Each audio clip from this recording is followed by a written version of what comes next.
जय हिंद साथियों, welcome to self study classes with Sumit Jain YouTube channel में आप सभी का स्वागत है। दोस्तों, आज की कक्षा स्टार्ट हो चुकी है, तो सभी लोग लाइव आ जाएं। और आज हम फिर गणित शिक्षा शास्त्र में आगे का जो पार्ट लेकर के आए हैं, सभी लोगों के लिए टेलीग्राम ग्रुप से अवश्य जुड़ना है। टेलीग्राम ग्रुप से जुड़ने के लिए सभी लोगों को टेलीग्राम ऐप डाउनलोड करना है, फिर उसमें सर्च करना है IAS स्टडी ट्रैक और ज्वाइन हो जाना है। ठीक है, हमारी ये निरंतर कक्षाएं चल रही हैं, तो सभी लोगों के लिए इसी प्रकार से जुड़े रहना है। और पीछे वाले जो भी नए साथी हैं वो पिछले वीडियो अवश्य देखें। ठीक है, स्टार्ट करेंगे दोस्तों आज का ये वीडियो। सभी लोग लाइक जरूर कर दें वीडियो को। ठीक है, और स्टार्ट होने वाली है आज की ये कक्षा। फटाफट से आपको उत्तर बताना होता है, तो स्टार्ट करेंगे। ठीक है, स्टार्ट होने वाली है। तो आज का जो हमारा पहला प्रश्न है वो है, निम्न में से कौन सा शिक्षण सूत्र निगमन विधि से संबंधित नहीं है। तो निगमन विधि और आगमन विधि आप सभी लोगों ने पढ़ी है, तो यहां पर उत्तर बताना है कौन सा निगमन विधि से संबंधित नहीं है। उत्तर क्या हो जाएगा, सभी को कमेंट में लिखना है फटाफट से, सभी लोग उत्तर बताएंगे।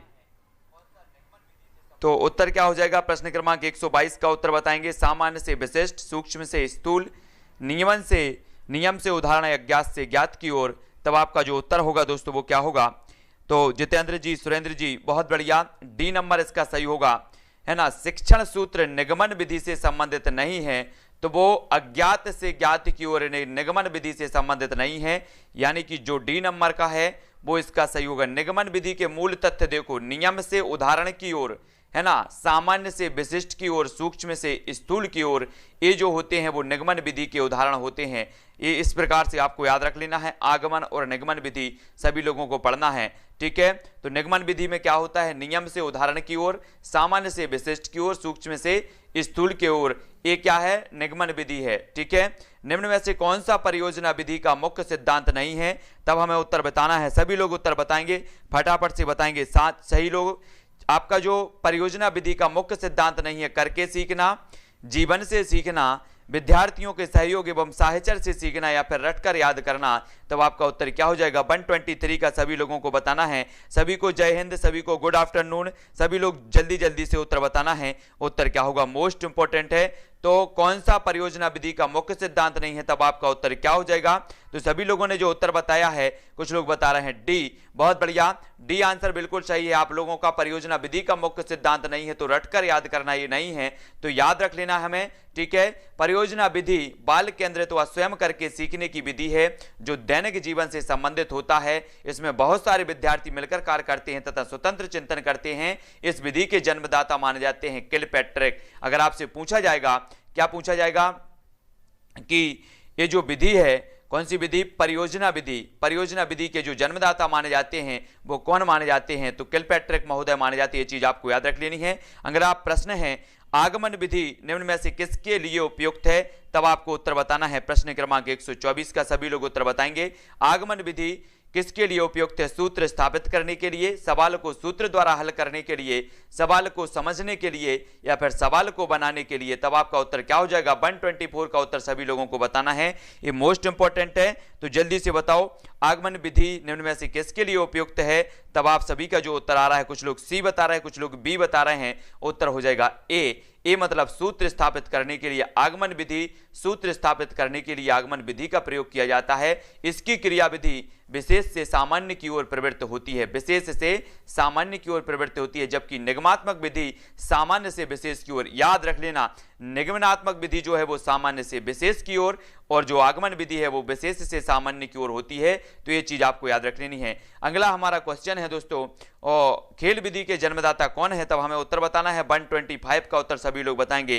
खेल विधि के जन्मदाता फ्रॉबेल, मॉन्टेसरी, डाल्टन, या फिर सिगमंड फ्रायड। तब उत्तर क्या होगा, सभी लोगों को आंसर बताना है। खेल विधि के जो जन्मदाता माने जाते हैं वो कौन माने जाते हैं। तब सभी लोगों ने उत्तर बताया है। अधिकांश लोगों के उत्तर आ रहे हैं ए, बहुत बढ़िया। ए नंबर का जो खेल विधि के हैं वो फ्रॉबेल माने जाते हैं, विकल्प नंबर ए इसका सही हो जाएगा। ठीक है, बहुत बढ़िया। अगला क्वेश्चन देख लेते हैं। गणित वह भाषा है जिससे परमेश्वर ने संपूर्ण जगत या ब्रह्मांड को लिख दिया है, यह कथन किसका है। मोस्ट इंपोर्टेंट है, 126 का आंसर सभी लोगों को बताना है। गणित वह भाषा है जिससे परमेश्वर ने संपूर्ण जगत या ब्रह्मांड को लिख दिया है, ये जो कथन है वो किसका है। सभी का आंसर आने चाहिए, जल्दी से सभी लोग आंसर बताएंगे। क्या हो जाएगा आपका, गैलीलियो, प्लेटो, रसेल या फिर हैमिल्टन। तो आपका उत्तर क्या होगा, जल्दी से उत्तर हमें बताना है। फटाफट से सभी लोग लिखेंगे। 4 विकल्पों में से एक विकल्प का चयन सभी को करना है और 4 में से जल्दी से बताओ, तब आपका उत्तर हो जाएगा गैलीलियो ने कहा है कि गणित वह विषय है जिसमें परमेश्वर ने संपूर्ण जगत या ब्रह्मांड को लिख दिया है। तो आप सभी को याद रख लेना है, ये गैलीलियो महोदय का कथन है। ठीक है, अगला क्वेश्चन देख लेते हैं दोस्तों। गणित के सूत्रों की स्थापना हेतु उपयुक्त विधि कौन सी है? सूत्रों की स्थापना हेतु उपयुक्त विधि हमें बताना है, तब आपका उत्तर क्या हो जाएगा, जल्दी से उत्तर बताओ। सभी लोग उत्तर बताएंगे। आपका पहला जो विकल्प है वो है निगमन विधि, दूसरा योजना विधि, संश्लेषण या इनमें से कोई नहीं। तो आपका जो उत्तर होगा वो क्या होगा, मोस्ट इंपॉर्टेंट है, इसलिए सभी को बताना है। तो जल्दी जल्दी से कमेंट में लिखेंगे उत्तर क्या हो जाएगा, तो जल्दी बताओ। तब आपका उत्तर हो जाता है 127 का क्या होता है, जल्दी से हमें बताना है कि जो गणित के सूत्रों की स्थापना हेतु उपयुक्त विधि मानी जाती है वो कौन सी मानी जाती है। तब आपने बताया है, क्या बताया है, ए मतलब निगमन विधि। इस विधि द्वारा गणितीय सूत्रों की स्थापना आसानी से की जाती है। सभी लोगों को याद रख लेना है। ठीक है, ये बहुत ही इंपॉर्टेंट है ना। निगमन विधि के बारे में हम बिल्कुल पढ़ रहे हैं निरंतर। अगला जो क्वेश्चन है वो क्या है, शिक्षण की एक विधि जिसमें विद्यार्थी स्वयं अन्वेषक के रूप में कार्य करते हैं तथा समस्याओं का समाधान करते हैं, वो विधि कौन सी है, जल्दी से कमेंट में लिखना है। 4 विकल्प हमारे सामने मौजूद हैं, 4 में से एक का चयन करना है। उत्तर क्या हो जाएगा, 128 का उत्तर हमें बताना है। सभी लोग उत्तर बताएंगे, उत्तर क्या होगा, मोस्ट इंपॉर्टेंट है, इसलिए जल्दी जल्दी से उत्तर बताना है।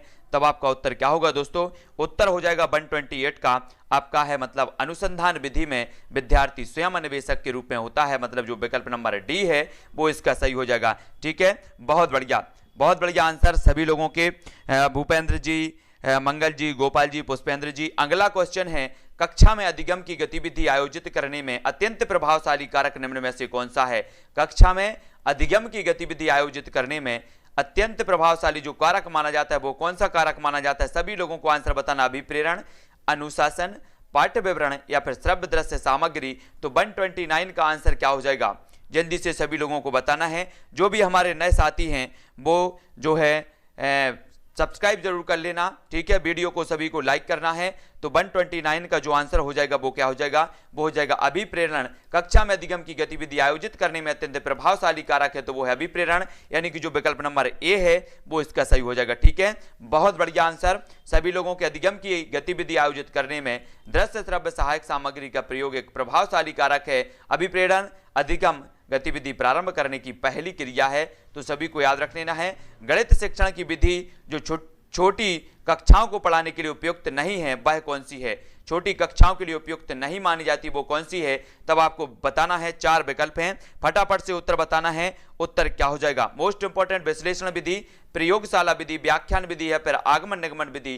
तो छोटी कक्षाओं को पढ़ाने के लिए उपयुक्त नहीं मानी जाती वो विधि हमें यहाँ पर बताना है। तब 130 का जो आपका उत्तर हो जाएगा वो क्या होगा दोस्तों, वो होगा व्याख्यान विधि, यानी कि जो विकल्प नंबर बी है, बी व्याख्यान विधि जो होती है वो छोटी कक्षाओं के लिए पढ़ाने के लिए उपयोग नहीं मानी जाती। तो बी नंबर का इसका सही हो जाएगा। ठीक है, बी नंबर सही है। बिट्टू जी, पुष्पेंद्र जी, दिलीप जी, उर्मिला जी, बहुत बढ़िया है ना। व्याख्यान जो विधि है अमनोवैज्ञानिक तथा शिक्षक केंद्रित विधि है, यह बाल केंद्रित शिक्षण प्रणाली नहीं है, अतः छोटी कक्षा में गणित शिक्षक हेतु अनुपयुक्त मानी जाती है व्याख्यान विधि, है ना। रोमन पद्धति में 98 को क्या लिखा जाएगा, सभी लोग बताएंगे। रोमन पद्धति में 98 को क्या लिखा जाएगा। 4 विकल्प हमारे सामने मौजूद हैं, 4 में से एक का चयन करना है। तब आपको बताना है 131 का आंसर क्या हो जाएगा, जल्दी से उत्तर लिखेंगे। उत्तर क्या हो जाएगा फटाफट से बताना है। तो आपका उत्तर क्या होगा, अधिकांश लोग जो बता रहे हैं 131 का आंसर बता रहे हैं। क्या बता रहे हैं, बी बता रहे हैं कुछ लोग, और सी बताया प्रीति जी ने, बहुत बढ़िया। इसका जो आंसर होगा दोस्तों वो होगा सी, यानी कि आपका जो विकल्प नंबर सी है वो इसका सही हो जाएगा। ठीक है, सभी को याद रख लेना है ना। यहां पर ये आंकड़े दिए हैं और रोमन पद्धति सभी को पता होगा, रोमन जो संख्या हो जाती है उसे 98 को लिखा जाएगा, तो इस प्रकार से लिखा जाएगा। ठीक है, सभी लोगों को याद रख लेना है ना। अगला देख लेते हैं। अगला है, एक विद्यार्थी निम्नलिखित उदाहरणों का अवलोकन करता है, इस प्रकार से आपको उदाहरण दिए हैं और निष्कर्ष निकालता है। निष्कर्ष निकालने की उपयुक्त पद्धति कौन सी है। ये उदाहरण है, निम्नलिखित उदाहरणों का अवलोकन करता है, ठीक है, और निष्कर्ष निकालता है।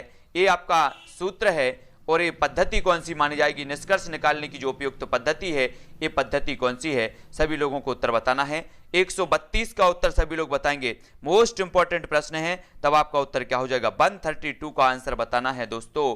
तो उत्तर क्या होगा, है ना, यहाँ पर आपके विकल्प दिए हैं, ये हैं विकल्प, है ना, विश्लेषणात्मक, निगमनात्मक, गतिविधि या फिर आगमनात्मक। तो हमें उत्तर बताना है। इस प्रकार से उदाहरण का अवलोकन करता है और निष्कर्ष निकालता है, और निष्कर्ष निकालने की उपयुक्त जो विधि मानी जाएगी वो कौन सी मानी जाएगी, तब जो आपका आंसर होगा वो क्या होगा, जल्दी से आपको उत्तर बताना है। तो आप सभी ने जो उत्तर बताया है वो क्या बताया है, अधिकांश लोगों ने उत्तर बताया है दोस्तों, क्या ए बता रहे हैं कुछ लोग, लेकिन इसका सही उत्तर क्या है, डी, आगमन विधि। आगमन विधि इसका सही हो जाएगा, विकल्प नंबर डी इसका सही हो जाएगा।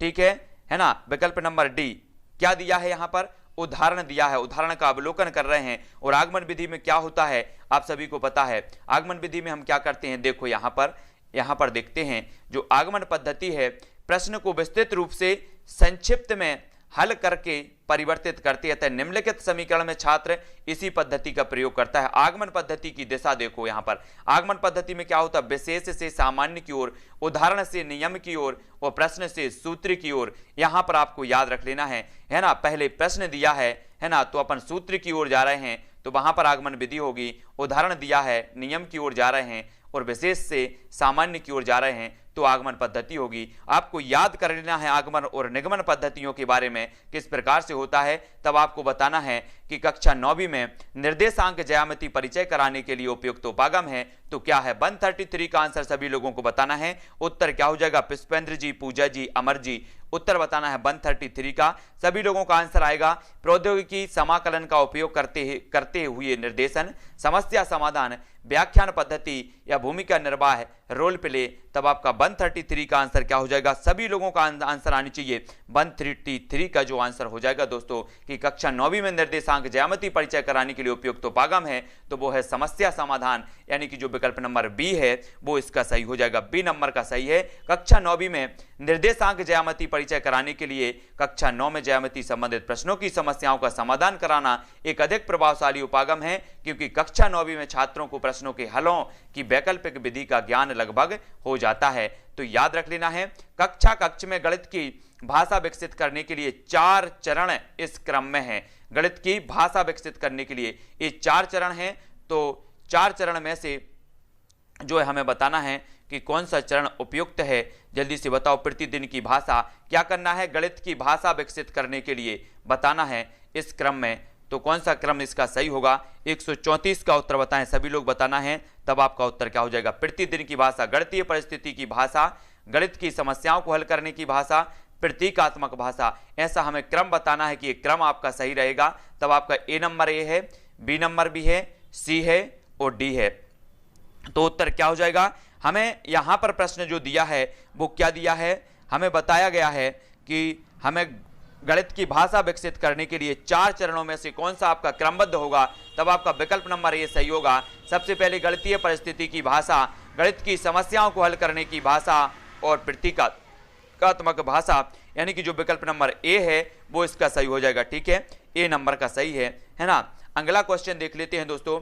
यहां पर देखो, गणित की भाषा को विकसित करने के 4 चरण निम्न प्रकार होंगे, प्रतिदिन की भाषा, गणितीय परिस्थिति की भाषा, गणित की समस्याओं को हल करने की भाषा और फिर प्रतीकात्मक भाषा। ये गणित की भाषा को विकसित करने के 4 चरण हैं। अगला क्वेश्चन हमें बताना 135 का, कक्षा 6वीं की पाठ्य पुस्तक से निम्नलिखित को पढ़िए, पूर्णांकों का ऐसा युग्म लिखिए जिसका योगफल एक ऋणात्मक पूर्णांक है। उपरोक्त प्रश्न उल्लेख करता है, किसका उल्लेख करता है। 135 का अच्छे से पढ़ना है और उत्तर बताना है। तो सभी लोग उत्तर बताएंगे, कक्षा 6वीं की पाठ्य पुस्तक से निम्न प्रश्नों को पढ़िए और पूर्णांकों का ऐसा युग्म लिखिए जिसका योगफल एक ऋणात्मक पूर्णांक है। उपरोक्त प्रश्न उल्लेखित करता है तो क्या करता है, जल्दी से उत्तर बताना है। 135 का आंसर क्या हो जाएगा, मोस्ट इंपॉर्टेंट है, सभी लोगों को उत्तर बताना है। थोड़ा सा पढ़ लो किस प्रकार से ये होगा। तो चिंतनपूर्ण प्रश्न, बहुविषयी प्रश्न, बंद अंत वाला प्रश्न या खुले अंत वाला प्रश्न, तब आपका उत्तर क्या हो जाएगा दोस्तों। सभी लोगों ने उत्तर बताया है, कुछ लोग डी बता रहे हैं और कुछ लोग बी बता रहे हैं। तब आपका जो आंसर होगा वो क्या होगा, वो होगा डी, यानी कि खुले अंत वाला प्रश्न। ये जो हो जाएगा वो खुले अंत वाला प्रश्न होगा। पूर्णांकों का ऐसा युग्म लिखिए जिसका योगफल एक ऋणात्मक पूर्णांक है। इस तरह के प्रश्न खुले अंत वाले प्रश्न कहलाते हैं। खुले अंत वाले प्रश्न वे होते हैं जिनका अनेक उत्तर जो है होते हैं। तो सभी लोगों को इस प्रकार से संभव है, इस प्रश्नों के अनेक उत्तर संभव हैं, है ना, याद रख लेना है। ठीक है, जैसे खुले प्रश्नों के बारे में यहाँ पर देखेंगे। खुले प्रश्न कौन से हैं, -5 + 2 तो -3। इस प्रकार से इनके जो है अनेक उत्तर होते हैं। अनेक उत्तर, जिनके अनेक उत्तर संभव हैं वे खुले अंत वाले प्रश्न कहलाते हैं। अगला क्वेश्चन देख लेंगे। अगला क्वेश्चन है कक्षा 6वीं की इकाई चतुर्भुजों को समझने में जो है चतुर्भुज के कोण गुणधर्म से संबंधित मुख्य परिणाम कागज मोड़ने के क्रियाकलाप द्वारा परिचित कराए गए हैं और उसके पश्चात इन गुणधर्मों पर आधारित अभ्यास दिए गए हैं। इस स्तर पर कोणों के गुणधर्म का प्रमाण प्रूफ नहीं दिया गया है क्योंकि कक्षा 6वीं के विद्यार्थी इस समय बैन हेले के इस स्तर पर हैं। कौन से स्तर पर हैं, अनौपचारिक निगमन, विश्लेषण निगमन या फिर मानसिक चित्रण। तो बताना है, थोड़ा सा पढ़ लो और थोड़ा सा अच्छे से समझ लो, तब आपका उत्तर क्या हो जाएगा। 136 का उत्तर बताना है ना। प्रश्न बड़ा है इसलिए थोड़ा सा आपको अच्छे से पढ़ना है, तब आपका उत्तर क्या हो जाएगा। चतुर्भुज के योग गुणधर्म से संबंधित मुख्य परिणाम कागज के मोड़ने क्रियाकलाप द्वारा परिचित कराए गए हैं और उसके पश्चात इन गुणधर्मों पर आधारित अभ्यास दिए गए हैं। तब आपका उत्तर होगा विकल्प नंबर ए, स्तर 2 अनौपचारिक निगमन। विनय हेले के अनुसार विद्यार्थी को 2 स्तर पर कागज को मोड़कर उसके गुणधर्म को समझाना है क्योंकि इस स्तर पर विद्यार्थी जो भी देखता है उसे वह उसी प्रकार से समझ लेता है। तो एक किसका है, विनय हेले के अनुसार स्तर 2 माना जाएगा अनौपचारिक निगमन। ठीक है, याद रख लेना। अगला क्वेश्चन है गणित में प्रश्न रखने का अर्थ क्या है। 137 का उत्तर सभी लोग बताएंगे। प्रश्न रखने का अर्थ क्या होता है, विषय वस्तु में ऐसे प्रश्नों का सृजन करना, प्रश्नों को हल करने में असमर्थता, कक्षा में संदेह प्रस्तुत करना या प्रश्न हल करना। तो प्रश्न क्रमांक 137 का उत्तर सभी को बताना है। जल्दी से बताओ उत्तर क्या हो जाएगा। गणित में प्रश्न रखने का अर्थ क्या है, मोस्ट इंपॉर्टेंट है, अभ्यास करना है ना। बहुत बढ़िया प्रश्न है। तो जिसको भी ग्रुप में ऐड करना है वो टेलीग्राम ग्रुप में ऐड हो जाना। टेलीग्राम ग्रुप में ऐड होने के लिए आपको सर्च करना है IAS स्टडी ट्रिक। ठीक है, IAS स्टडी ट्रिक सर्च करो और ऐड हो जाओ। तब आपका उत्तर होगा विकल्प नंबर सी, कक्षा में संदेह प्रस्तुत करना जो है गणित में प्रश्न रखने का जो है अर्थ है। यानी कि यहाँ पर देखो कि गणित में प्रश्न रखने का अर्थ है कक्षा में संदेह प्रस्तुत करना। प्रश्न पूछने वाले छात्र अंतः प्रेरित होते हैं जिनसे अन्य छात्र जिनके मन में प्रश्न दबे रहते हैं वे भी लाभान्वित होते हैं। ठीक है, तो ये चीज आपको याद रख लेना है। प्रश्न क्रमांक सी इसका आंसर हो जाएगा, याद रखो। अगला क्वेश्चन है गणित की अच्छी पाठ्य पुस्तक में होते हैं बहुत सारे क्या होते हैं, सभी लोग बताएंगे। प्रमेय और उनकी संपत्ति, समन्वेषण के लिए प्रश्न, अभ्यास प्रश्न, हल किए हुए उदाहरण। तब आपका उत्तर क्या हो जाएगा। गणित की अच्छी पाठ्य पुस्तक में होते हैं क्या होते हैं, सभी लोगों का आंसर आने चाहिए। 138 का आंसर आने चाहिए। तब आपका जो आंसर हो जाएगा दोस्तों वो क्या हो जाएगा। बहुत बढ़िया आंसर सभी लोगों ने बताया है। बिट्टू पटेल जी, पुष्पेंद्र जी, नीरज जी, बहुत बढ़िया। सभी लोगों का आंसर है हल किए हुए उदाहरण, यानी कि डी इसका सही होगा, है ना। गणित की अच्छी पाठ्य पुस्तक में बहुत सारे हल किए उदाहरण होते हैं क्योंकि हल किए उदाहरणों में अवधारणा का निर्माण होता है, यानी कि जो विकल्प नंबर डी है वो इसका सही हो जाएगा। जो अधिकांश लोगों ने सही बताया है ना। निम्न कथन पर विचार करना है हमें कि यदि एक चतुर्भुज के विकर्ण परस्पर समद्विभाजित करते हैं तो चतुर्भुज एक समानांतर चतुर्भुज होगा। यह कथन है क्या है, प्रमेय है, अभिग्रहित है, परिभाषा है या फिर साध्य है। जैसे पढ़ते थे ना वो कि जीवा पर डाला गया लंब, वो प्रमेय होता था, है ना। यहां पर बताना है कि एक चतुर्भुज के विकर्ण परस्पर समद्विभाजित करते हैं तो चतुर्भुज एक समानांतर चतुर्भुज होगा। यह कथन क्या है, प्रमेय है या फिर अभिग्रहित है या परिभाषा या फिर साध्य है। तो 139 का आपका आंसर क्या होगा।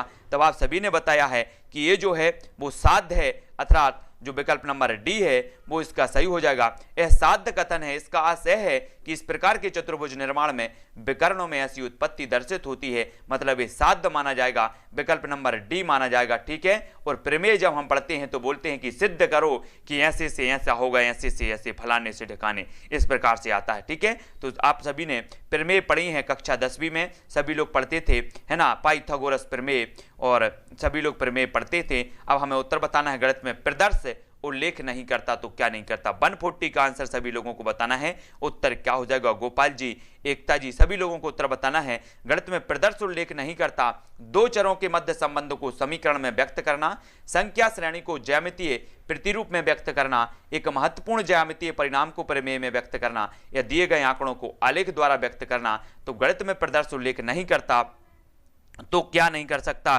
सभी लोगों को उत्तर बताना है। तो उत्तर हो जाएगा सी, यानी कि एक महत्वपूर्ण ज्यामितीय परिणाम को प्रमेय में व्यक्त करना। ए नंबर का, सी नंबर का इसका सही हो जाएगा। ए प्रदर्श उल्लेख नहीं करता, है ना, ज्यामितीय परिणाम के आधार पर नियम बनाना, प्रमेय में व्यक्त करना प्रदर्शन विधि का उदाहरण नहीं है, वरन यह निगमन विधि का उदाहरण है। तो सभी लोगों को याद रख लेना है। अगला क्वेश्चन दोस्तों क्या है कि तकनीकी पर आधारित खेलों जिनमें संख्याओं के गुणनखंड या द्वि-आयामी आकृतियों को जोड़कर नई आकृति बनाना आदि होता है, इनका प्रयोग विद्यार्थियों की संख्यात्मक दक्षता और परिकलन दक्षता को बढ़ाता है। इनका प्रयोग विद्यार्थियों को गणित की प्रयोगशाला में व्यस्त रखने में शिक्षक की सहायता करता है। इनका प्रयोग विद्यार्थियों में अवधारणाओं को समझने की क्षमता में वृद्धि करता है, ताकि वे अपनी योग्यता के अनुसार अन्वेषण, परीक्षण और जो है निष्कर्ष करने के कारण कुशल हों। या फिर इनका प्रयोग शिक्षक द्वारा विद्यार्थियों के गणित प्रदर्शन का मूल्यांकन करने में सहायता करता है। तब आपको उत्तर बताना है। प्रश्न क्रमांक हमारा 141 है, और 141 का जो आंसर सभी लोगों ने बताया है वो सी बताया है। कोई बात नहीं, अगर आपसे नहीं भी बन रहा है दोस्तों तो आप एक अभ्यास कर रहे हो। आने वाले जो भी प्रश्न होंगे या जब हमारी मैराथन क्लास होगी तब आपसे इस प्रकार के क्वेश्चन आपसे बनने चाहिए।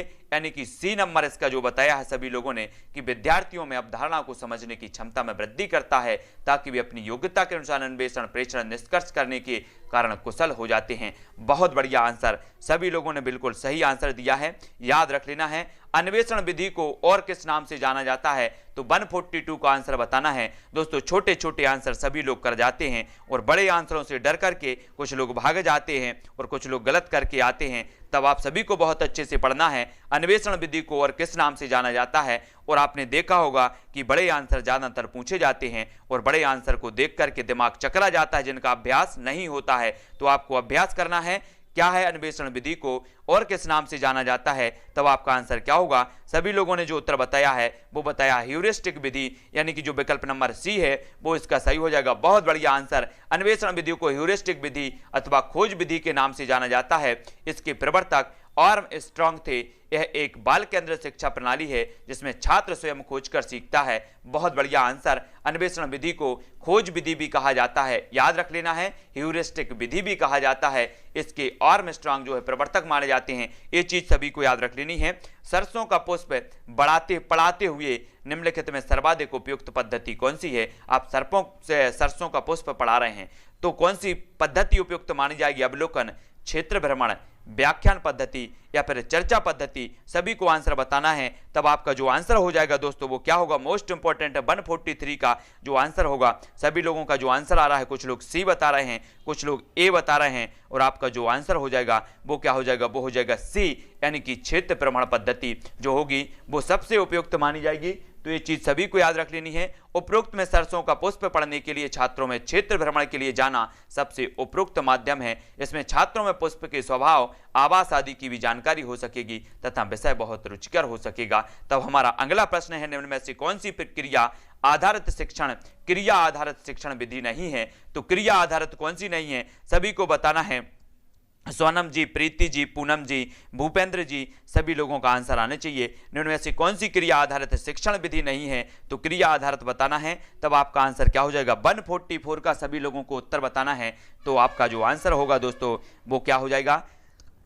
क्रिया आधारित विधि नहीं है तो वो नहीं है व्याख्यान विधि, है ना। ये जो है व्याख्यान विधि बाल केंद्रित विधि नहीं होती और क्रिया आधारित विधि नहीं होती, ये शिक्षक केंद्रित विधि होती है। तो याद रख लेना, विकल्प नंबर जो डी है वो इसका सही हो जाएगा। ठीक है, बहुत बढ़िया आंसर सभी लोगों के आए हैं। अगला क्वेश्चन देख लेते हैं। अगला जो क्वेश्चन है दोस्तों वो क्या है, सामान्य से विशेष की ओर का सिद्धांत लागू होता है तो निगमन विधि में, संश्लेषण विधि में, आगमन विधि में या विश्लेषण विधि में। पहले हम पढ़ चुके हैं, आगमन भी पढ़ लिया है और निगमन भी पढ़ लिया है, दोनों पढ़ लिया है। अब आगमन में बताना है आपको या निगमन में, तो ये तो कन्फर्म है सामान्य से विशेष की ओर दो में से किसी में होता है, तो आपको बताना है 145 का उत्तर क्या हो जाएगा। तब आपका जो आंसर आ रहा है वो क्या आ रहा है, कुछ लोग ए बता रहे हैं, कुछ लोग बी बता रहे हैं, कुछ लोग अभी भी कंफ्यूजन है, तो आगमन और निगमन विधि को थोड़ा सा अच्छे से पढ़ना है। इसका आंसर हो जाएगा ए। निगमन विधि में सामान्य से विशेष की ओर का सिद्धांत लागू होता है, सभी को याद रख लेना है, ठीक है। और विशिष्ट से सामान्य की ओर जो है आगमन विधि होती है, सभी को बहुत अच्छे से याद करना है। इन चीजों को आपसे इस प्रकार के क्वेश्चन पूछे जाएंगे। अगला आपका क्वेश्चन है दोस्तों, गणित शिक्षण में आगमन विधि द्वारा हम आगे बढ़ते हैं तो सूक्ष्म से स्थूल की ओर, सामान्य से विशिष्ट की ओर, ज्ञात से अज्ञात की ओर या अज्ञात से ज्ञात की ओर, तो आगमन विधि में बताना है। अब पहले हमने निगमन विधि के बारे में जाना और अब आगमन विधि के बारे में सभी को बताना है, तब उत्तर क्या हो जाएगा। सभी लोगों का जो आंसर आ रहा है, कुछ लोग डी बता रहे हैं, कुछ लोग ए बता रहे हैं, तब आपका 145 का जो उत्तर होगा वो क्या होगा दोस्तों, 146 का उत्तर बताना है, तो 146 का जो 46 का उत्तर होगा वो होगा सी यानी ज्ञात से अज्ञात की ओर, ज्ञात से अज्ञात की ओर, सी नंबर का इसका सही होगा। याद रख लेना है, ज्ञात से अज्ञात की ओर जो शिक्षण सूत्र है वो आगमन विधि में चलता है ना, सभी लोगों को याद रख लेना है, सी नंबर का इसका सही हो जाएगा। याद सभी को करना है, ठीक है ना। गणित शिक्षण में आगमन विधि द्वारा हम ज्ञात से अज्ञात की ओर बढ़ते हैं, अर्थात गणित शिक्षण करते समय शिक्षक को कक्ष में पहले छात्रों को उदाहरण प्रस्तुत करें, फिर उनका जो है नियम व विश्लेषण करें। कह सकते हैं कि उदाहरण से नियम की ओर ये आगमन विधि का जो है माना जाता है। तब आपको 147 का उत्तर बताना है, क्या हो जाएगा। गणित शिक्षण की स्वयं सिद्ध विधि में कौन सी विधि सम्मिलित नहीं है, तो 147 का आंसर सभी लोगों को बताना है। ममता जी, पूजा जी, गोपाल जी, सुरेश जी, सभी का आंसर आना चाहिए। गणित शिक्षण की स्वयं सिद्ध विधि में कौन सी विधि सम्मिलित नहीं है, तो 147 का उत्तर क्या हो जाएगा। और सभी लोगों को वीडियो को लाइक जरूर करना है, जितने लोग भी, अगर 5% भी आपको सीखने को मिल रहा है तो बिना लाइक करे किसी को नहीं जाना है, सभी लोगों को लाइक जरूर करना है। गणित शिक्षण की स्वयं सिद्ध विधि में कौन सी विधि सम्मिलित नहीं है, तब आपका 147 का आंसर क्या हो जाएगा। आप सभी ने बताया है कि जो आनुवांशिक विधि है ये स्वयं सिद्ध विधि में सम्मिलित नहीं होती, यानी कि जो विकल्प नंबर सी है वो इसका सही हो जाएगा, ठीक है। बहुत बढ़िया, आनुवांशिक विधि गणित शिक्षण की स्वयं सिद्ध विधि में सम्मिलित नहीं है, याद रख लेना है। अगला क्वेश्चन है, गणित में प्रति चित्रण के लिए निम्नलिखित कथनों में कौन सा कथन सत्य नहीं है, तो प्रति चित्रण के लिए हमें उत्तर बताना है, तब आपका उत्तर क्या हो जाएगा। जल्दी से कमेंट में लिखेंगे। प्रश्न क्रमांक 148 का आंसर सभी को बताना है, तो उत्तर क्या होगा, जल्दी से जल्दी लिखना है, तब आपका जो उत्तर हो जाएगा दोस्तों वो क्या होगा। आप सभी ने उत्तर लिख दिया क्या, उत्तर इसका सही होगा सी यानी प्रति चित्रण गणित पाठ्यक्रम का भाग नहीं है, यानी कि जो सी है वो इसका सही होगा। ये सत्य नहीं है, सत्य नहीं है कथन हमें बताना था, तो प्रति चित्रण गणित पाठ का क्रम का भाग नहीं, ये सत्य नहीं माना जाएगा। तो याद रख लेना, विकल्प नंबर जो सी है वो आपका सही हो जाएगा, ठीक है। अगला क्वेश्चन देख लेते हैं। 2 अंकीय संख्या को दूसरी 1 अंकीय या 2 अंकीय संख्या से गुणा करने की प्रक्रिया को समझने के लिए निम्नलिखित में से कौन सी पूर्व जानकारी होना आवश्यक है। यहां पर क्वेश्चन थोड़ा अच्छे से पढ़ लो। 2 अंकीय संख्या को दूसरी 1 अंकीय या 2 अंकीय संख्या से गुणा करने की प्रक्रिया को अगर हमें समझना है तो निम्न में से कौन सी पूर्व जानकारी होना आवश्यक है। योग का क्रम विनिमय गुण, गुणन का क्रम विनिमय गुण, गुणन योग पर वितरण के रूप में, गुणन विभाजन के प्रतिलोम के रूप में। तब 149 का आंसर क्या हो जाएगा, जल्दी से उत्तर बताएंगे। उत्तर क्या होगा, सभी लोगों ने समझ लिया, तो उत्तर इसका सही हो जाएगा दोस्तों कि वो क्या हो जाएगा, सी। बहुत बढ़िया, गुणन योग पर वितरण के रूप में, यानी कि जो सी नंबर का है वो सही हो जाएगा। मोस्ट इंपोर्टेंट, और सभी का आंसर सही आ रहा है, बहुत बढ़िया आंसर। गुणन योग पर वितरण के रूप में आपका ज्ञान होना चाहिए, ठीक है, सभी लोगों को याद रख लेना है। अगला क्वेश्चन देख लेते हैं। अगला जो क्वेश्चन है दोस्तों, अगला क्वेश्चन आपका क्या है कि प्राथमिक स्तर पर गणित की पाठ्य पुस्तकों की सबसे अधिक महत्वपूर्ण विशेषता निम्न में से कौन सी है, तो है बतानी है। और इसके जस्ट बाद आपकी एक क्वेश्चन के बाद ये आपका लास्ट क्वेश्चन होगा, ठीक है। और इस लास्ट क्वेश्चन के बाद आपको 5 या 10 मिनट बाद आपका एक पर्यावरण का महत्वपूर्ण फैक्टों का वीडियो आएगा जो मैं अपलोड करूंगा। 5 या 10 मिनट में आप तक प्रेषित हो जाएगा, तो वो जरूर देखना है, जिसमें सारे की सारी चीजें बताई गई हैं कि टाइगर मैन ऑफ इंडिया किसे कहा जाता है ना, और बर्ड मैन ऑफ इंडिया किसे कहा जाता है, डॉल्फिन ऑफ इंडिया किसे कहा जाता है, पर्यावरण का हीरो किसे कहा जाता है। इस प्रकार के महत्वपूर्ण जो प्रश्न हैं वो आप तक प्रेषित किए जाएंगे, जो इंपॉर्टेंट है आपकी परीक्षा के लिए इंपॉर्टेंट है वो आएगा, तो वो वीडियो जरूर देख लेना, है ना। तो प्राथमिक स्तर पर गणित की पाठ्य पुस्तकों की सबसे अधिक महत्वपूर्ण विशेषता निम्न में से कौन सी है? तब 150 का सभी लोगों ने उत्तर बताया है। क्या बताया है? बहुत बढ़िया आंसर। आंसर क्या है? वो है क्या? संकल्पनाओं को मूर्त से अमूर्त रूप में प्रस्तुत किया जाना चाहिए, यानी कि जो विकल्प नंबर डी है ये कथन जो है बिल्कुल सबसे अधिक महत्वपूर्ण कथन हो जाएगा कि मूर्त से अमूर्त की ओर संकल्पनाओं को जो है प्रस्तुत किया जाना चाहिए गणित में। तो डी नंबर का इसका सही है। सभी लोगों को वीडियो अच्छा लगा हो तो सभी लोग लाइक जरूर कर देना।